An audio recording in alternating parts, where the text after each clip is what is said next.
So again, I'm gonna jump into OneNote so that we can look at this example. There it is. If I share my screen, it works better and you guys can see what I'm talking about. There we go.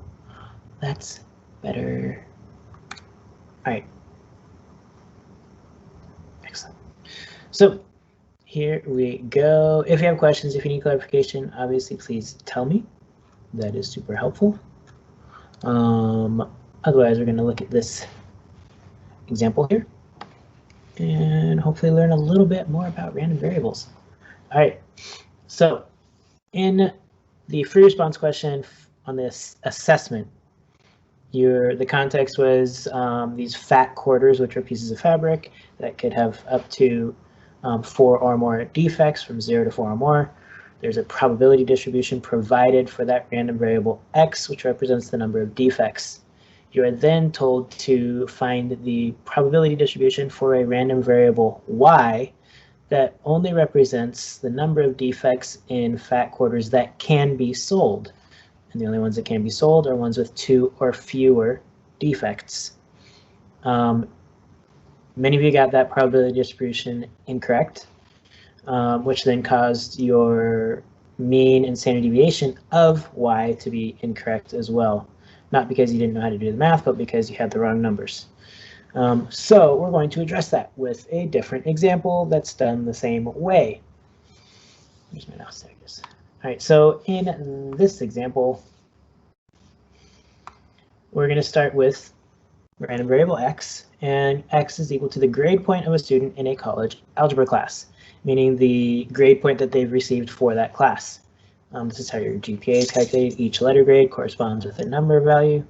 Add them up, divide by your number of classes, GPA. So for this class in particular, college algebra, this is our probability distribution. X can have values 0, 1, 2, 3, or 4, corresponding to letter grade A, B, C, D, or F. And so here's our probability of each letter grade and corresponding number for our students in this college algebra class. Right. And if a student gets an A, B, or C, right, then they pass the course. This is fairly typical for college classes. If you're trying to get actual credit for taking a course, you need to get a C or better. That way it counts towards your transcript and you get credit for the course. We want to let y equal the grade point of a student who passes the course. So y is our new random variable we need to find the probability distribution of based on a student passing. So the possible values that y can have, we have a random variable y, it can have values 2, 3, or 4, as those correspond to letter grades C, B, or A. All right. The error that many of you made who've submitted the free response question already is that you simply just took these 3 numbers and put them down here with the probability for y. That is not a valid probability distribution because 0.35 plus 0.30 plus 0.18 is 0.83. That is not 100%. Remember, a probability distribution for a random variable must add up to 100%. We have to have 100% of probability, otherwise we're not working with a full deck of cards. We're having problems, all right? So that was the #1 error that caused more errors down the road. We need to use these numbers, but we use them in a conditional probability to find the probability for each value of y. So what that looks like, let's use green. All right, so if I need the probability of y equaling 2, that is equal to the conditional probability of x equaling 2, given that x is also greater than or equal to 2. Right? The x being greater than or equal to 2 is the same as saying given that the student passed the course, which means they got a grade of C or better. Right? So we have this conditional probability, which from our probability chapter, this is equal to the probability of x equaling 2 and x being greater than or equal to 2 divided by probability of x being greater than or equal to 2. The probability of x being equal to 2 and greater than or equal to 2 is just the 0.35 probability. Right, there's no other option for x to be 2 and greater than 2. Divided by 0.35 plus 0.30 plus 0.18, we already said, is 0.83. 0.35 divided by 0.83 equals 0.42.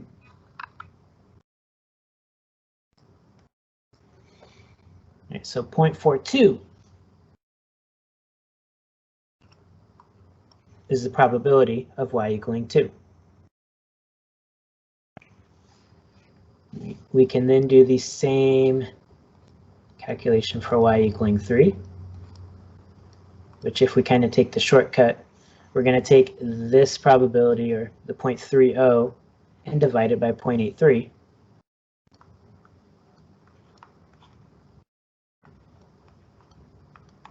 And that will get us 0.36. Both of these have been rounded down to 2 decimal places because our original probabilities were also in 2 decimal places. So I just used the same number of figures. Lastly, we'll do the same thing for y equaling 4. And we'll get 0.18 divided by 0.83. And that equals 0.22.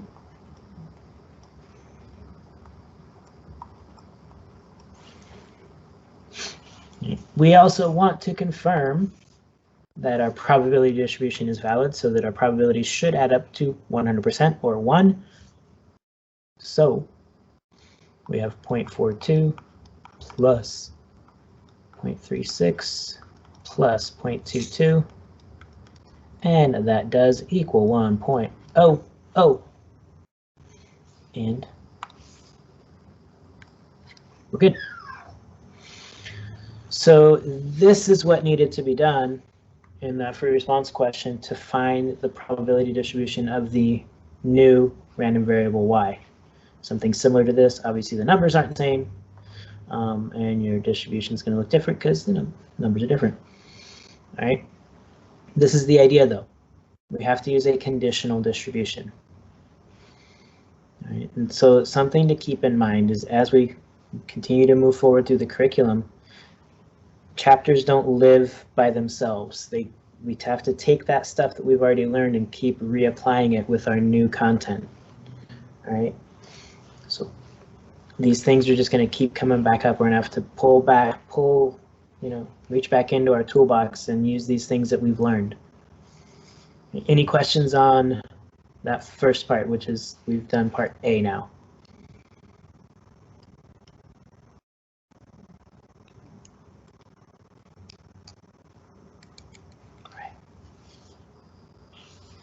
So then we'll do part B, determining the mean and standard deviation. Right? Because these are just regular, discrete, random variables, there is no shortcut into finding the mean or standard deviation. We just have to do the math and put it through the calculator. If it was binomial or geometric, we could use one of those shorter formulas and find the mean and standard deviation, but it is not.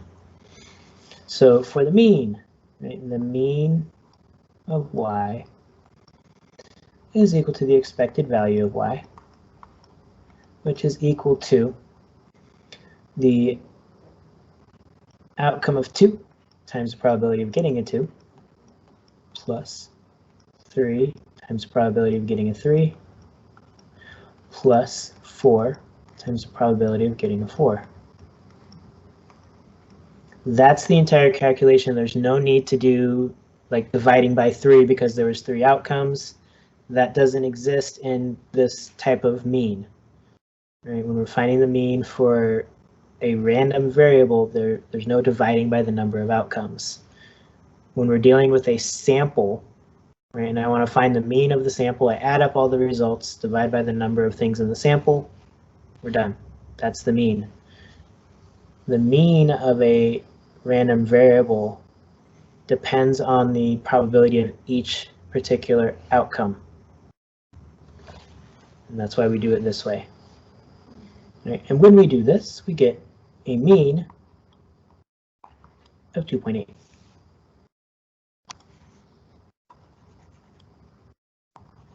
Which in context means that over the course of many students taking this course, we would expect that a student who passed the course to have a C+ or B- on average, depends on how the 2.8 plays into the grading scale.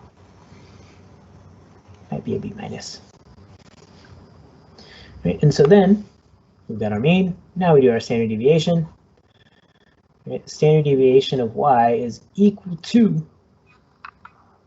the square root of the variance of y.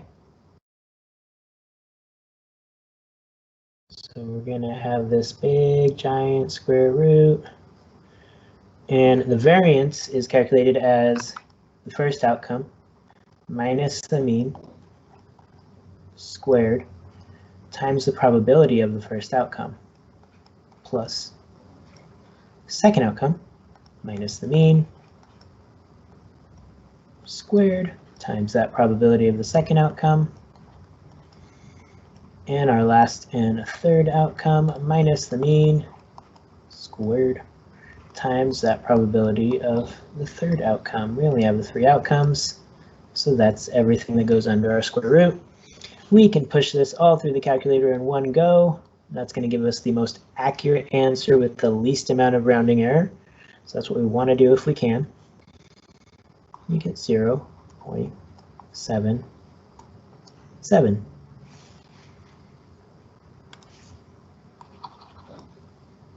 as our standard deviation. All right, so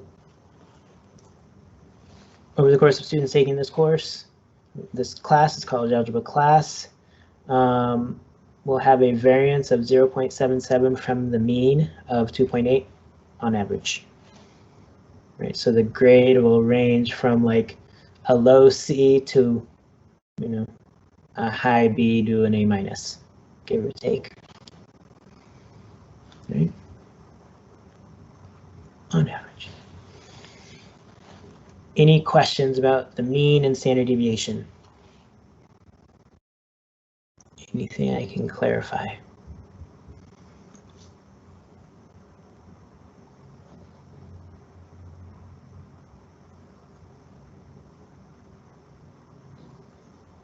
All right. So then the next part. This corresponds essentially to part C of question 1, which essentially is its own question. It's in the part C of the free response question 1 for chapter 6. Has the same context. We're talking about fat quarters again, but it's from a different company and what they can sell these for. So you're not actually using the results from parts A and B in part C. And it requires you to do a linear transformation from one random variable to another one. And so that's what we're mimicking with this problem here. So here we have the mean and standard deviation for the number of defects on a computer chip made by Chipcore are 1.2 and 0.36 respectively, meaning 1.2 is the mean, 0.36 is the standard deviation.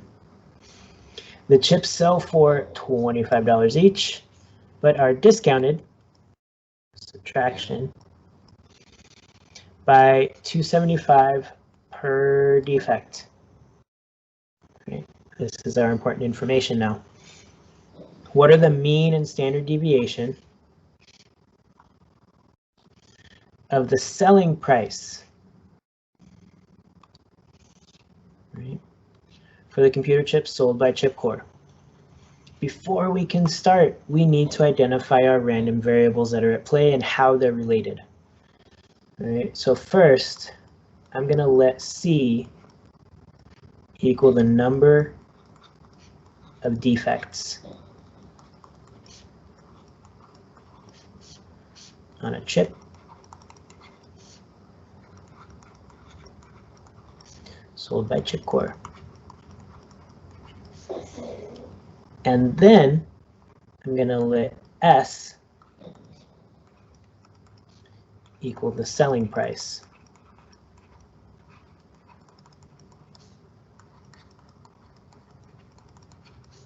of a chip sold by Chipcore.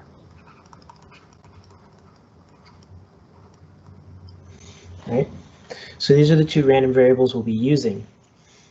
We know, because it was given, that the mean of X, or mean of C, because C is that one, is 1.2, and the standard deviation of C is 0.36. We can also piece together that S, selling price, is equal to $25 minus $275 times C, because C represents the number of defects on a chip. So S is a linear transformation from C to S. All right.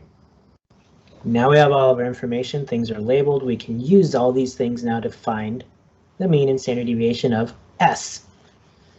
So what that looks like is the mean of S. Right. The mean is a measure of it's a measure of center, it's a measure of location, right? And the mean is affected by adding or subtracting a constant and multiplying or dividing a constant. So the mean gets the entire linear transformation, which means we have 25 minus 275 times the value from C, and we use the mean of C. 25 minus 275 times 1.2 equals 2170. So the expected value of a chip sold by Chipcore is about $21.70. Right, so over many chips being sold by Chipcore, it's going to cost $21.70 on average. Say either of those ways. So now we have our mean. To find the standard deviation, right, of S, standard deviation being a measure of spread is only affected by multiplying or dividing by a constant. So that means the 25 here doesn't come into play. Right? The only thing that's changed that applies is the multiplying by 275. Right? And our formula says that we multiply by the absolute value of that constant. And we have a constant of negative 2.75 because we discount by 275 per defect. And we multiply it by the value of C that we're using, which would be the standard deviation of C, which gives us essentially 275 times 0.36, and that gives us 99 cents.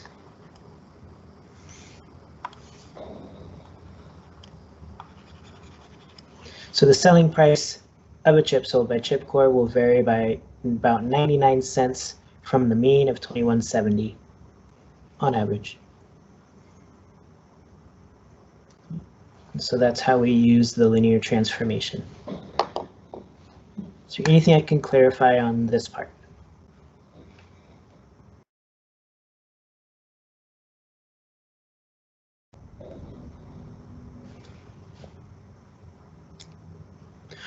Awesome. All right. Excellent. Hopefully you guys find that helpful and it will help you more better complete the free response questions. So there's that. So then, next, we're going to do the lesson for section 7.1. We're going to start chapter 7. All right, so,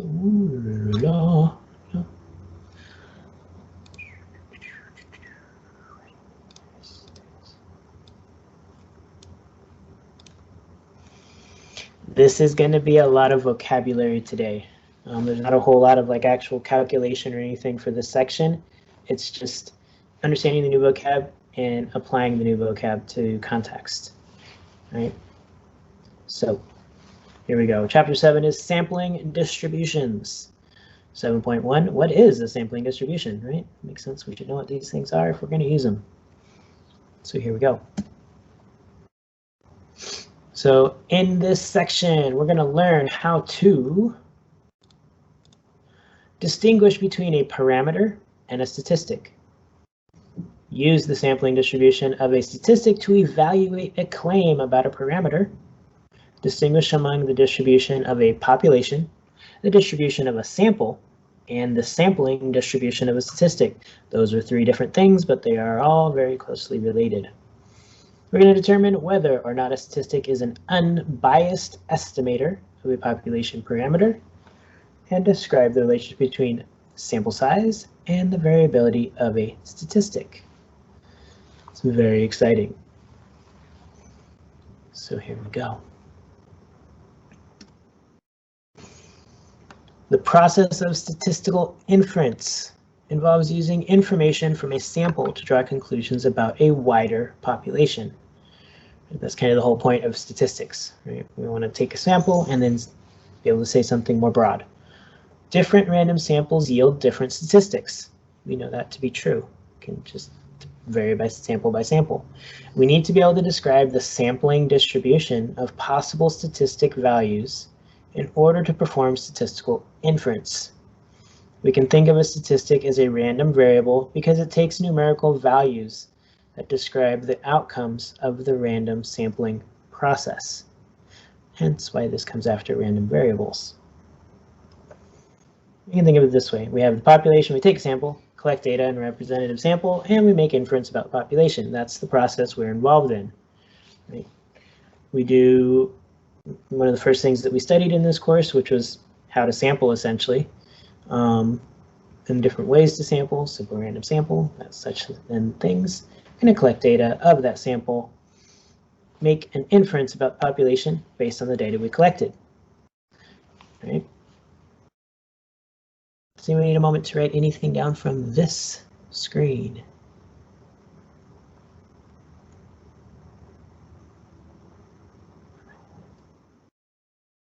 So then, as we begin to use sample data to draw conclusions about a wider population, we must be clear about whether a number describes a sample or a population. We need to differentiate between the two.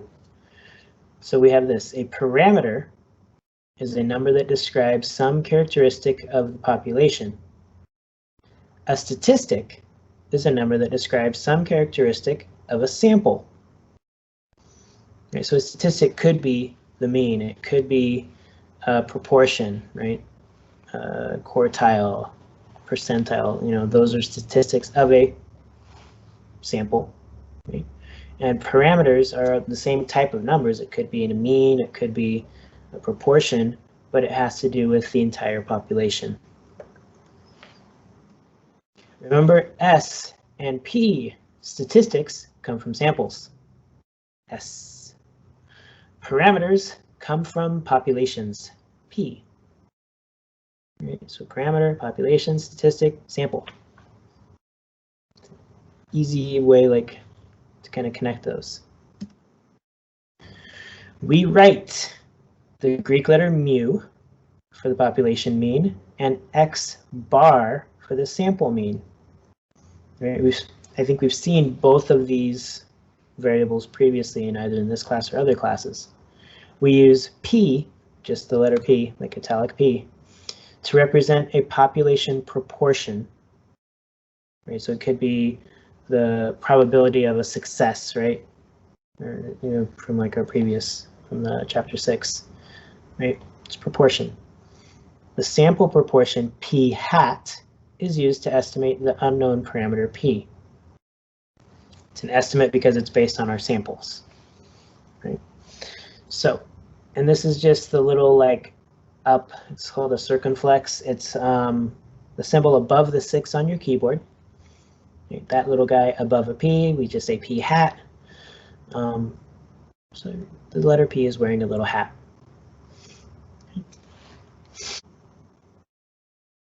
So sampling variability. How can X bar be an accurate estimate of mu?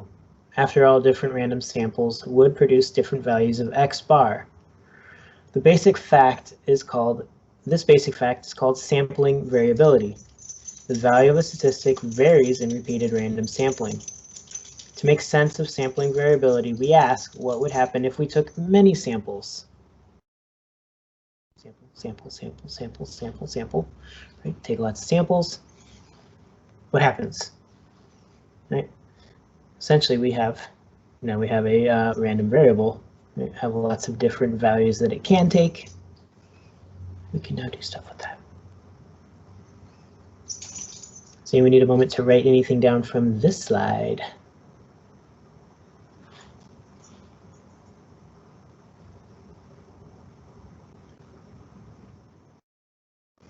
If we took every one of the possible samples of size n from a population, calculated the sample proportion for each, and graphed all those values, we'd have a sampling distribution.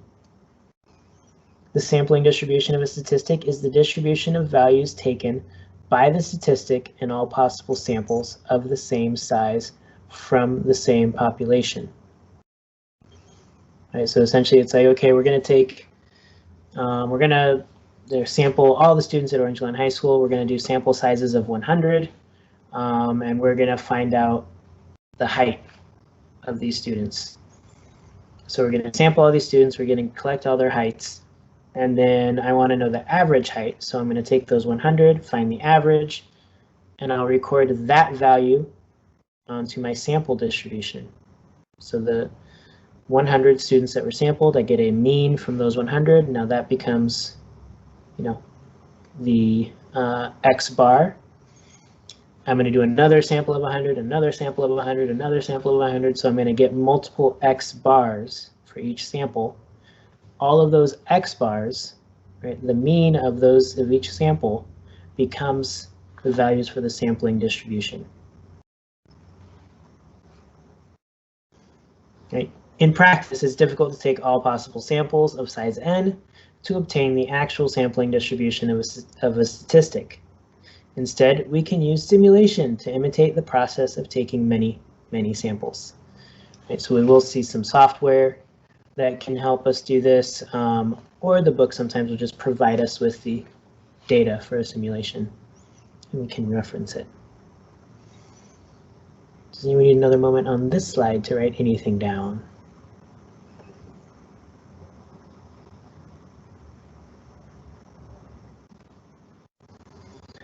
There are actually 3 distinct distributions involved when we sample repeatedly and measure a variable of interest. The first is a population distribution, and that gives the values of the variable for all the individuals in the population. So it's just everyone has their own piece of data, and we get a distribution. The distribution of sample data shows the values of the variable for all the individuals in the sample. So the population distribution and distribution of sample data are both based on individual data points. Each person is an individual. They provide a data point. The sampling distribution shows the statistic values from all the possible samples of the same size from the population.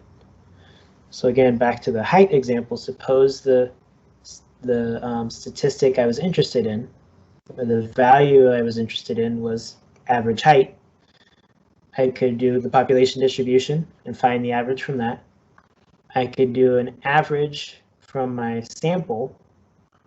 The sampling distribution takes the average from the sample and then plots all those averages together. Right? And those become a statistic, which you can see in visual form here. So visually, we have a population distribution. This is referring to an example where there are blue or red, like poker chips. There's an equal amount of each of those, and this is the distribution. Right, there's 100 blue and 100 red, right? But if we put these all in a bag and we randomly select 20, right? So we're doing a simple random sample of 20 and recording how many blue and how many red, we'll get a bunch of different distributions. All right, so if we do all the simple random samples of 20, right? For the first one here, we have a count for the red of 8, so a proportion of 0.4 p hat for red chips. Then the next one is 0.55, next one is 0.65. Each of these values, the p hat values, is what makes up a data point within this sampling distribution. This is actually a dot plot. It's just lots of dots all stacked on each other, so they don't look like individual dots. All right, so each of the sample proportions from our sample data creates a single data point in the sampling distribution. Is there anything I can clarify about that?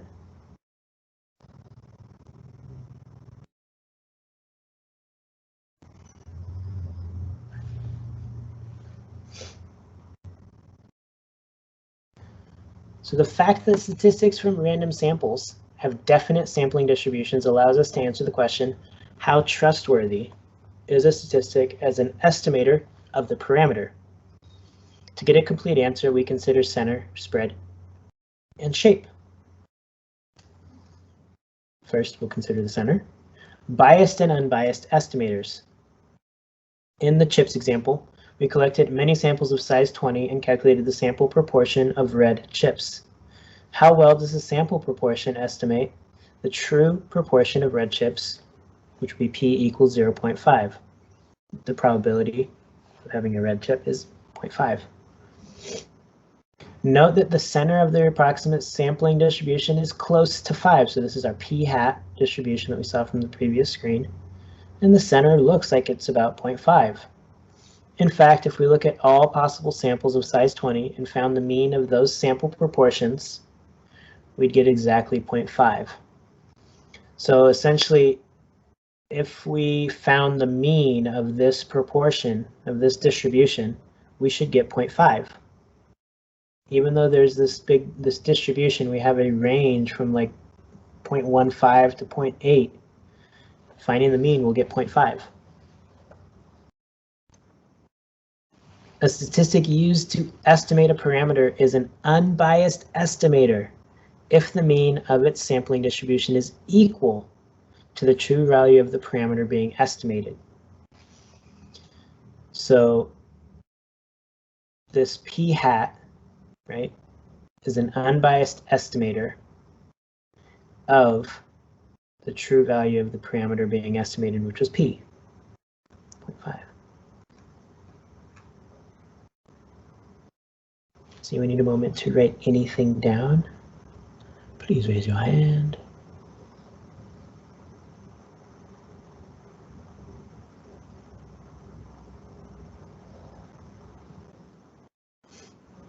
Spread. Low variability is better. To get a trustworthy estimate of an unknown population parameter, start by using a statistic that's an unbiased estimator. This ensures that you won't tend to overestimate or underestimate. Unfortunately, using an unbiased estimator doesn't guarantee that the value of your statistic will be close to the actual parameter value. Consider these two examples. So in this case, our sample size was 100, and we got this distribution for the sampling. This histogram has a sample size of 1,000 per sample. We have a drastically different distribution. Larger samples have a clear advantage over smaller samples. They are much more likely to produce an estimate close to the true value of the parameter. Essentially, they're less varied, meaning it becomes very obvious what value it should be, right? This is 0.37 is probably going to be the actual parameter. when we look at the green graph here, the green histogram, there's a lot more variability here, which leaves us more room for error.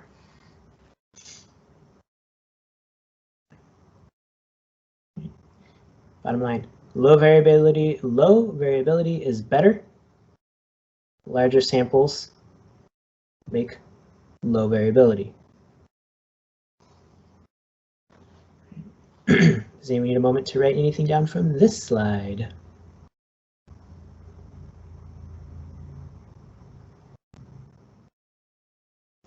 There are general rules for describing how the spread of the sampling distribution of a statistic decreases as the sample size increases.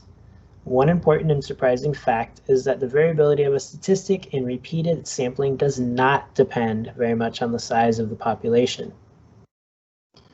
The variability of a statistic is described by the spread of its sampling distribution. This spread is determined mainly by the size of the random sample. Larger samples give smaller spreads. The spread of the sampling distribution does not depend much on the size of the population, as long as the population is at least 10 times larger than the sample. Right? This is our 10% condition.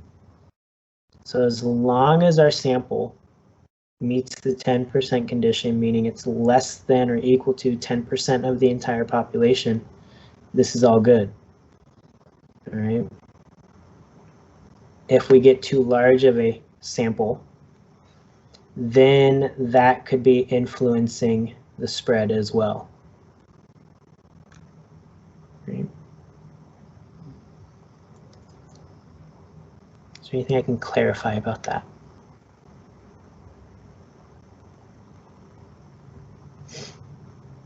Does anyone need a moment to write anything down?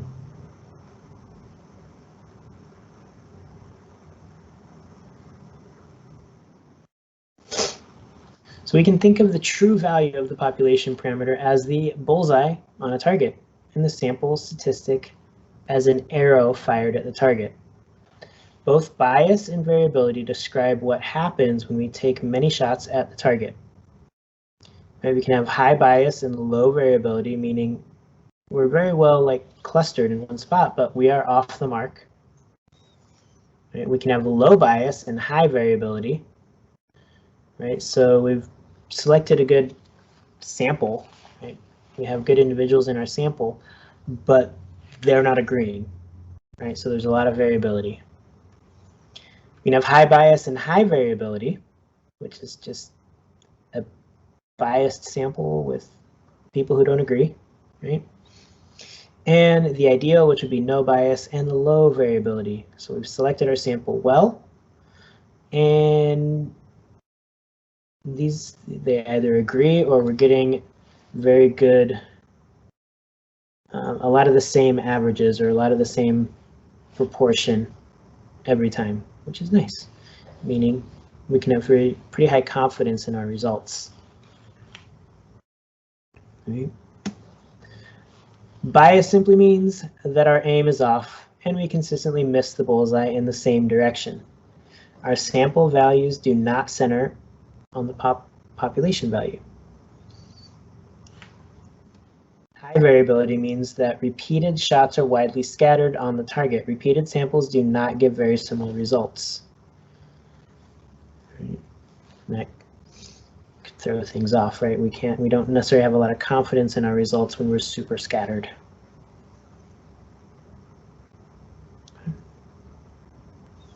So we need a moment to write anything down from this slide.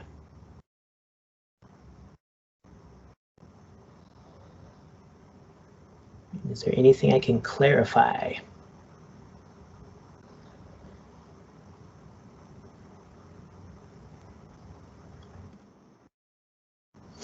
So that's the end of the section, or the slides for the section, right? We can now distinguish between a parameter and a statistic. Parameter goes along with population, statistic goes with the sample. Use the sampling distribution of a statistic to evaluate a claim about its parameter. Right? If the sampling distribution of a statistic is equal to the value of the parameter, we can say that that's pretty good. Distinguish among the distribution of a population, distribution of a sample, sampling distribution. Right? Those are three different things, but they are closely related. Right? And determine whether or not a statistic is an unbiased estimator of a population parameter. Again, it's unbiased if the statistic is equal to the parameter. And describe the relationship between sample size and the variability of a statistic.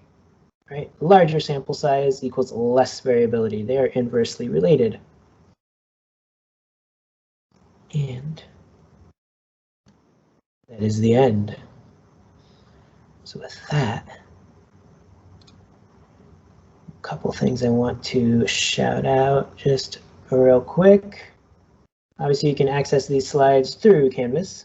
They are available. If we take a quick look into our Canvas course, right, there we go. We are now in February. Here's our calendar starting to get populated here. Right here is a picture of the stuff we did for the FRQ question. These are the slides from today. I'll get the recording uploaded once it's ready. We'll be doing a Desmos activity tomorrow to practice the concepts from section 7.1, some of the vocabulary and how to apply it. And then we'll be moving into 7.2 next week. All right. All of chapter 6 is obviously available in Canvas. Down here, the only two assignments that are required, the multiple choice assessment and the free response questions. If they're done, it'll say checkmark completed. If it's not, it'll say this assignment is overdue. Right, so it's a quick visual if you've done them. And chapter 7 is now open. Right, it was sealed up if you had not completed the assignments from chapter 6 up until this point. Now it's available because we're covering it as class. The notes and resources are ready to rock and roll. They are ready. Right, I've got the study guide, all kind of, AP daily videos, other worked examples, all up in there in 7.1, 2, and 3. The practice problem sets are ready for each section. I do not have the solution sets ready yet, and I'm still working on getting the assessments put together. But the resources themselves are ready in chapter 7. So if you'd like to take a look at those, please do. And as usual, I encourage you to look at the practice problems to help better understand content.